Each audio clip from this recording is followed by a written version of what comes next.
the Pakistan it was meant to be. Pakistan was the only state, well, one of the two states made in the name of an ideology which was Islam. So when we talk about Naya Pakistan, it is going back to the vision of the founding fathers of Pakistan.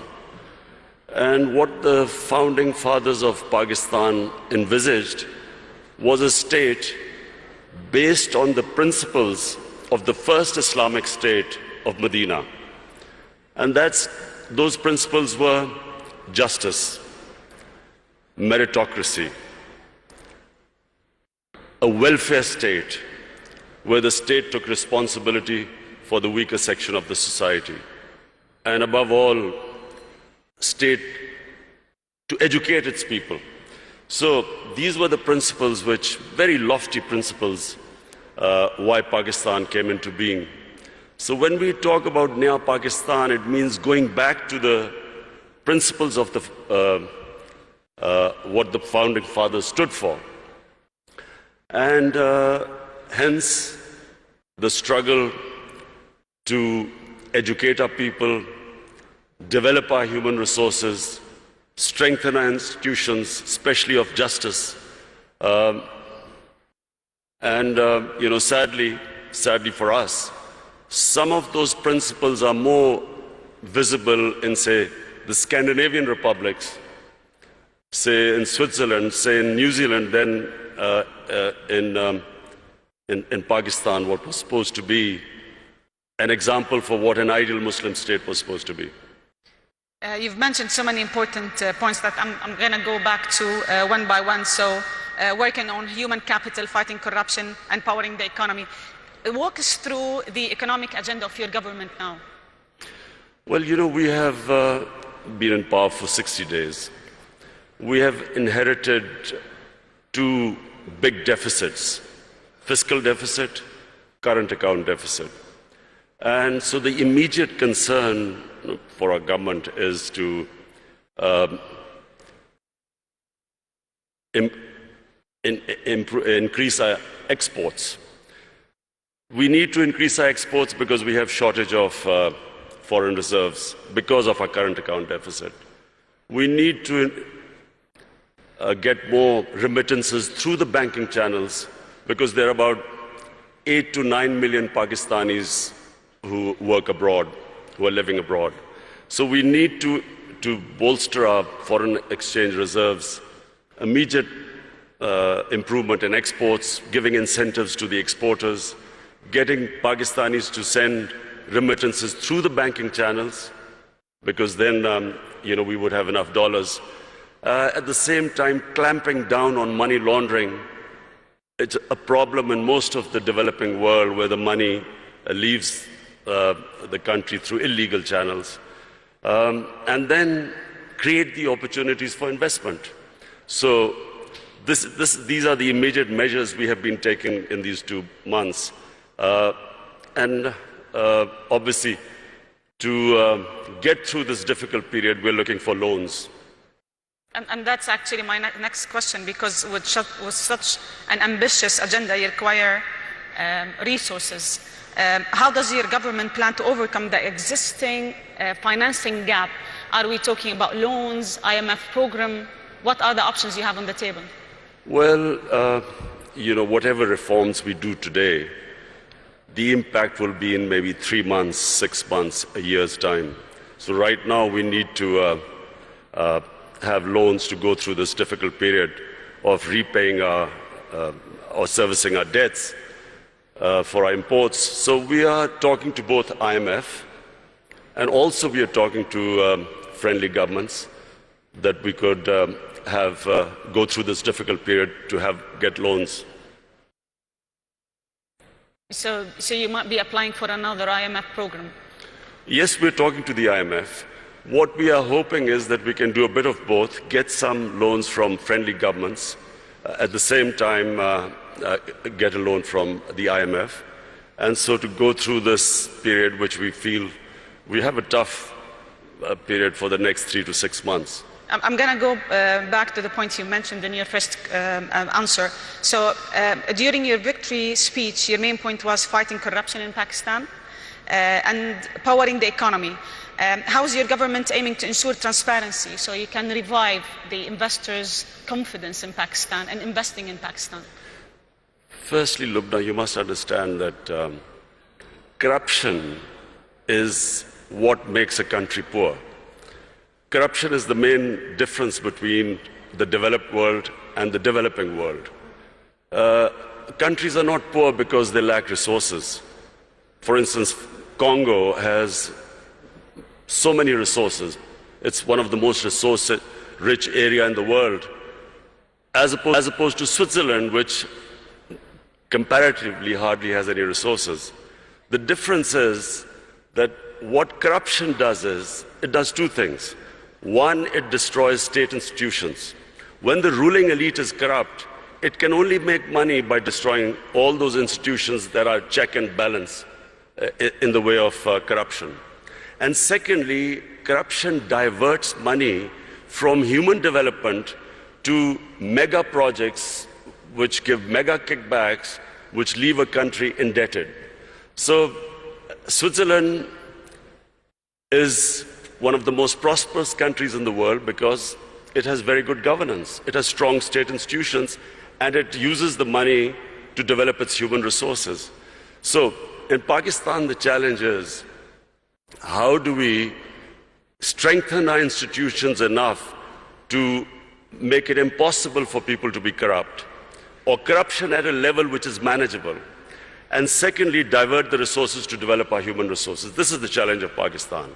So what we've been trying to do since we've been 60 days in power is to strengthen the state institutions, develop meritocracy. The reasons why state institutions get destroyed is because cronies have been put in key positions, who then, once there is no meritocracy in a state institution, and there's no rule of law, the state institutions do not prevent anyone from stealing money from the country. So this has been the main agenda of our party. And then secondly, to prioritize institutions that will help the exporters. So hence, we have made all the laws at the moment to help our exporters. Unemployment also is a main concern for you.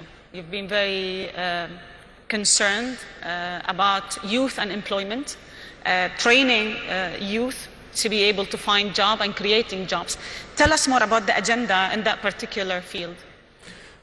Pakistan has 100 million people below the age of 35. Yes.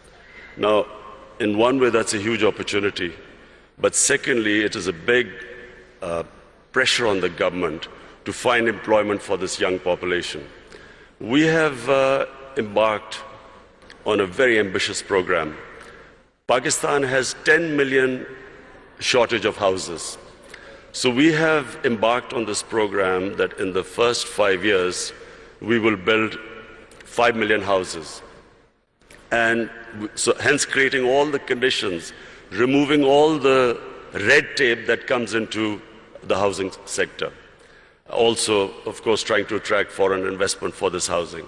At the same time, apart from the housing, what we are trying to do is create the enabling environment for investment. One of Pakistan's strengths are the overseas Pakistanis.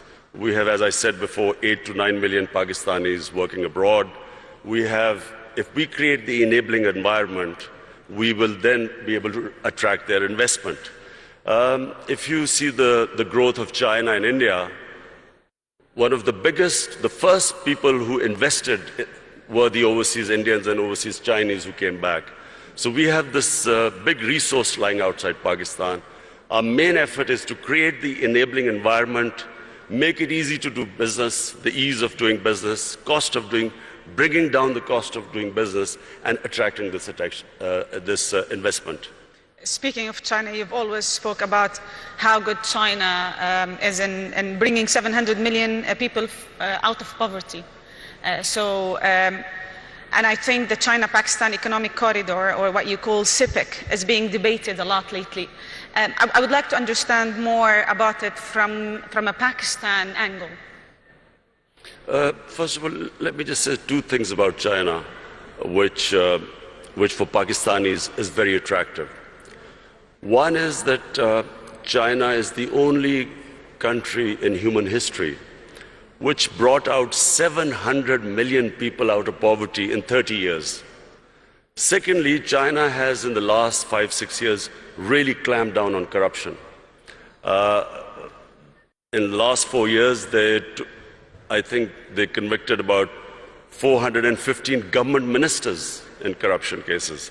So these are the two problems which face Pakistan. We have corruption, and so we are going to look for ways, because white-collar crime is very difficult, especially in our countries, to catch, because we do not have the people. Absolutely. We do not have those who understand, who can convict white-collar criminals. So we are going to get help from China. And secondly, all the ways, the way they have brought this huge amount of humanity out of poverty. So poverty alleviation is the second thing which we learn from China, and I'm going there next month. So we hope to, we've already asked the Chinese government to help us in these two areas. CPEC is a great opportunity for Pakistan. CPEC connects us to China, which is one of the biggest markets. Because of CPEC, we are developing Gwadar, which is, after Singapore, the second deepest port. And because of CPEC, we are developing these special economic zones where we will invite investments from all over. So hence, provided we get our governance structure right, CPEC is a great opportunity for Pakistan. And actually that leads to my second question, that this whole collaboration with China, how can it help Pakistan bring more international investors? Well, simply because China is a huge market. Secondly, the CPEC is this route which connects us, China, right down to Gwadar. So we have all this opportunity with these special economic zones to invite people. It gives a great opportunity for investment. And remember Pakistan's strategic position. It is sitting next to two of the biggest markets, India on one side, China there, and then of course, inshallah, when peace returns to Afghanistan, then we have this all the way to Central Asia. So Pakistan is strategically probably one of those countries blessed. It is placed in one of the great positions in the geography of the world. And actually, I would like to comment on this point, but because rightly so, like Pakistan is very well placed to connect Central Asia, Middle East, China, and the Eastern markets. Do you have a plan to leverage on that natural advantage?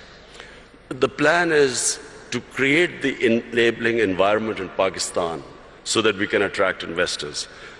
Not just foreign investors, not just overseas Pakistani investors, even our own investors who, unfortunately, because of our poor governance system, were not really investing in Pakistan. We didn't even give them enough incentives, and I'm talking about Pakistani investors. So we are restructuring our duty structure. We are our tax incentives. We are restructuring everything so to incentivize people to invest. What are the sectors that you think investors would be more interested in Pakistan? Minerals. There are vast amount of mineral wealth lying in Pakistan. Coal. We have one of the biggest coal reserves in the world. We have copper reserves, one of the biggest copper reserves. Zinc. We have a lot of areas of gas which have not been explored at all. But then we have tourism. You see, Pakistan is one of the most diverse countries in the world.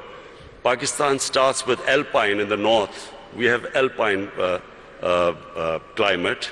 And then from the highest, which is the second highest mountain in the world, which is K2, we go on to the sea. We have 12 climatic zones on the way.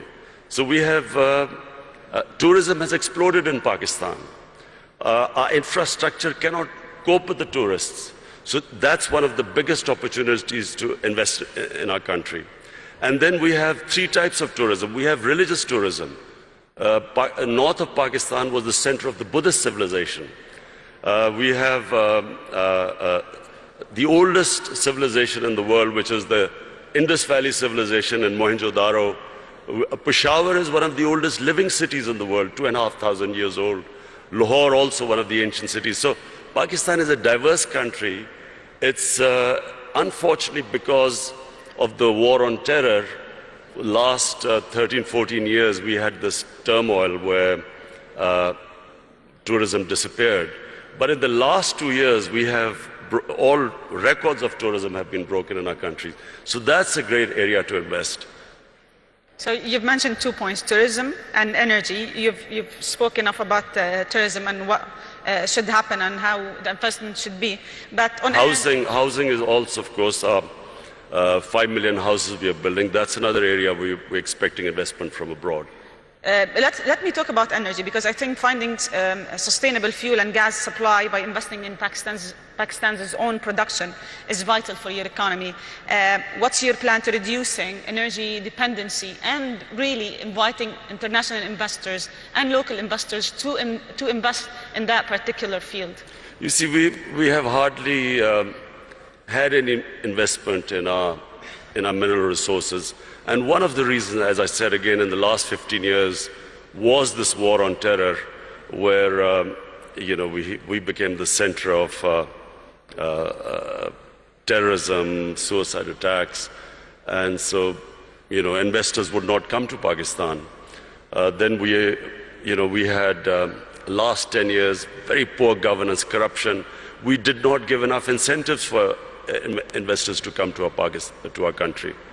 Now, thanks to our security forces, our intelligence agencies, Pakistan has controlled terrorism.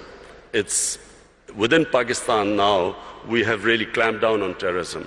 It's very secure.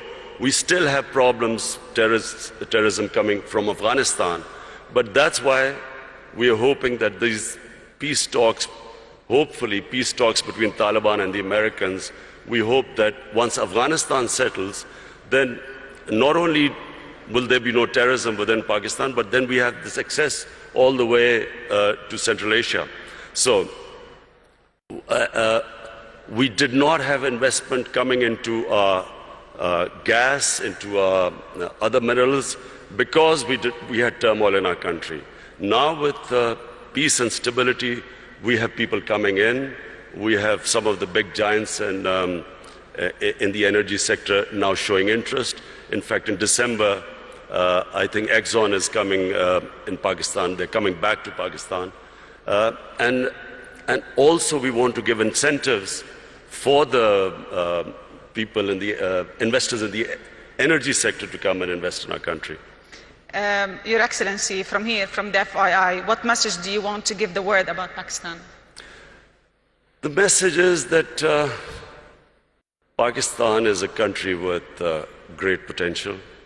In the 60s, Pakistan was growing faster than almost any country in Asia, and that's because we had the best governance system. We unfortunately lost our way. In the 80s, we ended up in what was the Afghan Jihad. We then had remnants of the Afghan Jihad throughout the 90s. 9/11, post 9/11, we suffered from terrorism. And then our governance system also, unfortunately, did not enable us to attract investment.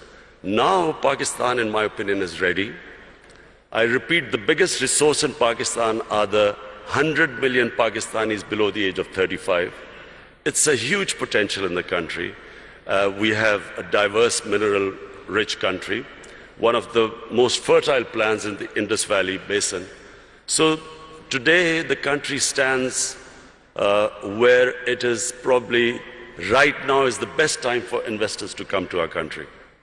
Thank you very much. I'm going to open the floor now for some questions. We've got around 10 minutes. So if you have any questions, please just mention your name and your institution. We've got some mics.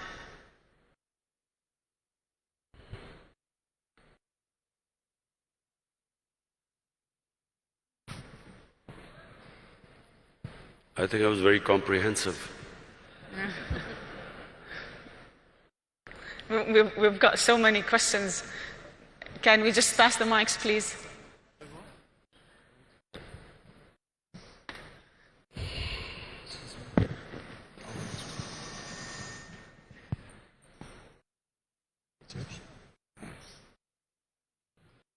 Bismillah ar-Rahman ar-Rahim. Your Excellency, welcome to Saudi Arabia. Okay, welcome. Saudi Arabia businessmen are really very much looking at investment opportunities in Pakistan. We have a lack of information. I think we need to strengthen the economic section of the Pakistani embassy in Saudi Arabia so that the Saudi businessmen have full information. We believe, from our experience, with the expertise of Pakistanis working in Saudi Arabia, who really shared with us our experience of development, they really show a potential to build a great country in Pakistan, like helping us to build a great country in Saudi Arabia. So we are looking forward to get more information about Pakistan because many Saudi businessmen are interested for investment in Pakistan. Thank you. Thank you. I have spoken to His Highness Prince Salman, and he is already organizing businessmen from Saudi Arabia to come to Pakistan to invest. So we look forward.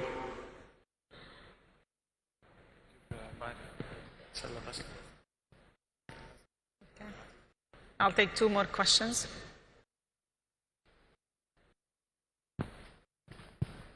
Okay.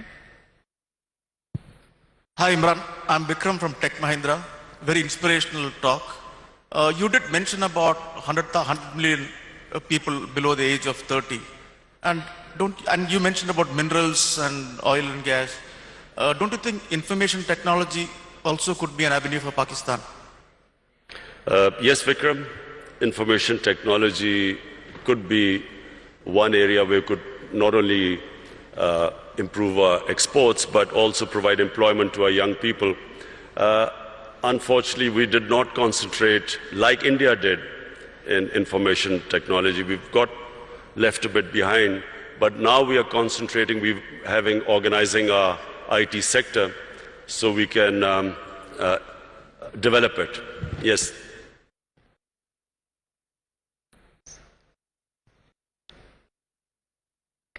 Assalamu alaikum, Khan Saab. My name is Kashif Khan. I'm a private equity and investor from the Middle East. My question to you is, a lot of investors have invested previously in the past into Pakistan economy. The biggest challenge they have is exiting out of those investments. How this government will facilitate the previous investors to exit, which will give more confidence to the future investors? Well, Kashif, I have my team here. Our Chairman of Board of Investment is here, our Finance Minister, our Commerce Minister. The whole idea is, in Pakistan right now, is how to make it easier for people to invest, the ease of doing business. We are already working on it, trying to remove all impediments. In fact, we are now about to develop a one-window operation for investors, that anyone who wants to invest in Pakistan, he will just be able to contact one point where they can contact, and any problems they are having, we will remove. So we are now determined that the only way the country can go forward and we can provide employment to this young population is by helping the investors. And you will find things improving by the day. So we will have one more question before we wrap up. Heather Henyan from Mindshift Capital. Hello. Assalamu alaikum, Your Excellency. Welcome to Riyadh. Pakistan is one of the largest importers of oil, and Saudi being one of the largest exporters. So can you maybe shed light on the possibilities of potential cooperation in oil refineries or downstream opportunities in manufacturing in Pakistan? Well, we are already talking to Saudi investors for an oil refinery to be built in Pakistan. In fact, we need 2 oil refineries in Pakistan bearing the amount of demand. So yes, the answer is yes, we are talking to Saudi Arabia. We have already met Saudi investors who just came over to Pakistan. And there is cooperation, and there's going to be increasing cooperation between Saudi Arabia and Pakistan. So we have one more question. Okay. Sorry, over here. Heather Henyon from Mindshift Capital. Just to ask about the gender strategy for Pakistan. We know that women have played a very strong role in microfinance, in the business of Pakistan, and in the formal economy of Pakistan. Can you talk more about the role that you see for women going forward as entrepreneurs and their role in the business sector? Thank you. The most important thing at the moment for our government is to ensure that we raise a female literacy in our country. Unfortunately, in literacy we have got left behind in the subcontinent, but specifically female literacy. So you can only empower women really if you educate them. So in the 5 years when we were in power in Khyber Pakhtunkhwa, the province our government was in power, we decided that every 100 new colleges to be built in Khyber Pakhtunkhwa, 70 would be for women. Similarly, in primary, all primary education schools which we were going to open, out of 100, 70 would be for women. So that's number one. Secondly, we have this housing project which we've started. We are at the bottom tier, we are doing microfinance for the poorest of the poor. This is affordable housing. And for the poorest of the poor, we are introducing microfinance.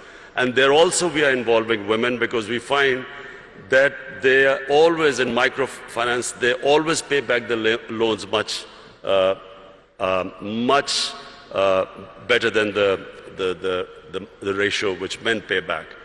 But apart from that, we're trying to do something which sadly hasn't happened in Pakistan. Women do not get their inheritance rights, which is mentioned in the Sharia.